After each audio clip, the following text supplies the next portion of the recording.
Nice to meet you through this episode, my friends. Hope you enjoyed the previous episode. If so, do like, share, comment, and subscribe. In this episode, let us continue with Christmas preparation. After grandmother's delicacies, come mummy's somasas, kal, Aunt May's butter murkus, rava laddus and all. You can see a bustling kitchen on the 22nd and 23rd of December for the preparation of snacks. On Christmas Day, it's a different story. An old saying goes, too many cooks spoil the broth. In our case, my grandma, who was a great director, manages all the gentle ladies. Even ladies are gentle, why the term gentleman alone? So, I coined this term J. She gives each one item to prepare. So the broth never gets spoiled. It comes out very well. My Uncle Arul's family from Kunur, Auntie May and Uncle Uti, used to be our guests every year. I have already introduced Aunt May and Uncle Uti. Now, an intro about Uncle Arul and family. Uncle Arul, we call him Annangi, Dad's elder brother, was a kind, light-hearted, sweet person. A person of very few words, till spirit goes in, I mean, the distilled spirits. Once he takes form, one has to behold his one-sided dance. No dancer has yet performed such a unique dance, with his favorite, filterless, cigarette, hanging on one side of his lips. Also, he starts speaking languages he did not, when he was normal, making us wonder if he is some sort of messenger.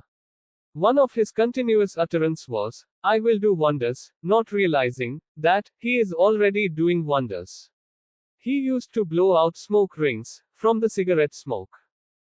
He was always a joy to have around. Our Pemmi, short form of Tamil word, Periyamma, was a quiet goodly lady. A great cook of French dishes, always kind and loving to everyone. Though she speaks less, generally, she speaks a lot to me and loves me, like her own son, Sahayarai, my Thambi, younger brother. In that case, both Angie and Pemmi love me a lot. Beloved people. My Akkas. Geeta Akka was a quiet, puny, affectionate elder sister. Plays little, sticks to herself. I always have a special affection for her, because she is a humble and quiet person, a caring one, too. Chitra Akka, we call Chitti Akka, is full of mischief and pranks, in her sleeves, mischievous, bubbly, but very affectionate. Thambi is a kind, playful, adventurous, quiet person, with a lot of affection in his heart, but less expressive. He is just 1 year younger to me, but a very caring boy who underwent a lot of difficulties in his younger days. Though he had challenges and is well settled now. Still, he is of a great help and support to all of us. Like Jerry, he too is a milk lover. Introduction done. With all of us, the small, little house would be breaking at the seams. Still, all of us would be accommodated in that drawing-cum bedroom, pull sheets and blankets from one to another. Playing new games, pranks, playing cards, and all. Unforgettable days, they were. We had a lot of trees in our big compound. But we used to play hide and seek on the 2 guava trees, which were full of fruits and leaves. A noisy lot, we made our neighbor uncle grumble. Poor man, he was not able to peacefully listen to his favorite number. Sugar in the plum. Maybe that was the only number he had. The gentle ladies used to enjoy their time in the kitchen, preparing delicacies and gossiping. The variety of gossip would range from universal news to the next door girl's new dress.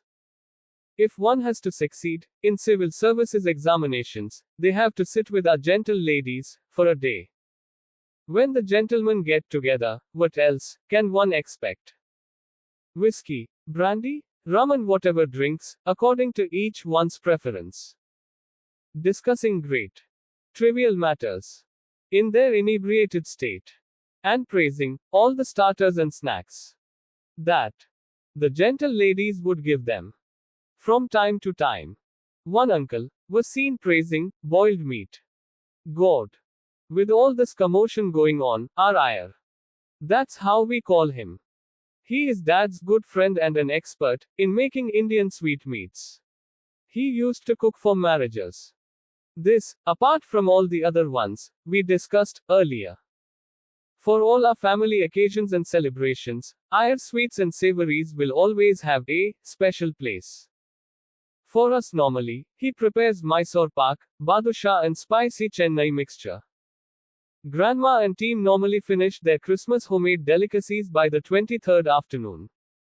Iyer gives Dad the list of items to be purchased and comes in on 23rd evening. He gets all the vessels to prepare the sweets and savories. He uses a wood fire stove. So his work will be in a sheltered area, outside the kitchen.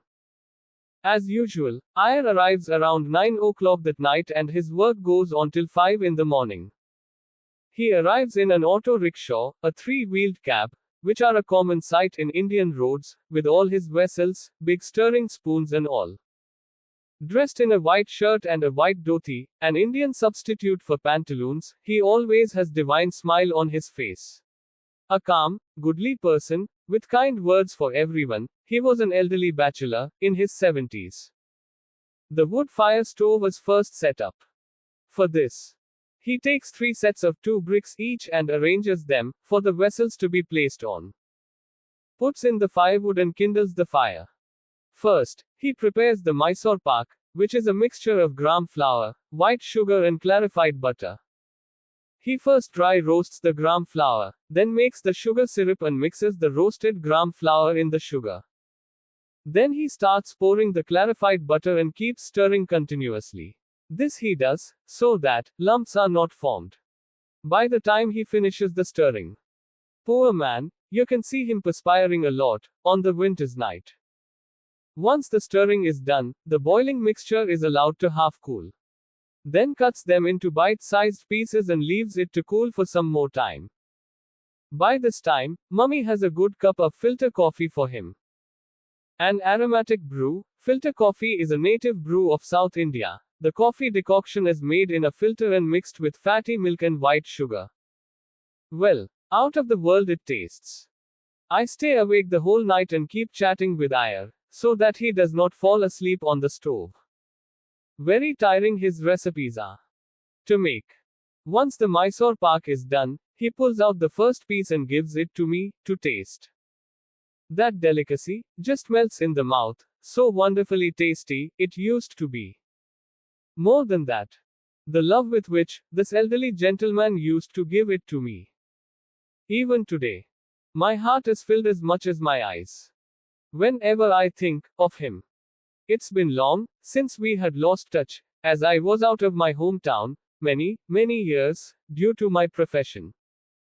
Nowadays, love has become a rare commodity. Rarer than the rarest gems. The next item was badusha. A mini donut-sized sweetmeat, without the hole in the center. It's a relishing delicacy, made out of all-purpose flour deep-fried in clarified butter and soaked in sugar syrup. Then comes the Chennai mixture, wherein gram flour mixture is made into thin strips, bubbles and deep-fried. This is mixed with fried flattened rice, curry leaves, red chili powder, garlic, asafoetida powder and salt. A spicy hot savory, one can find in the southern part of India.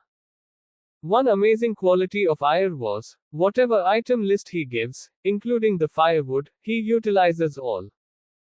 And whatever quantity we have ordered, will be there, in exact number. Nothing less, nothing more.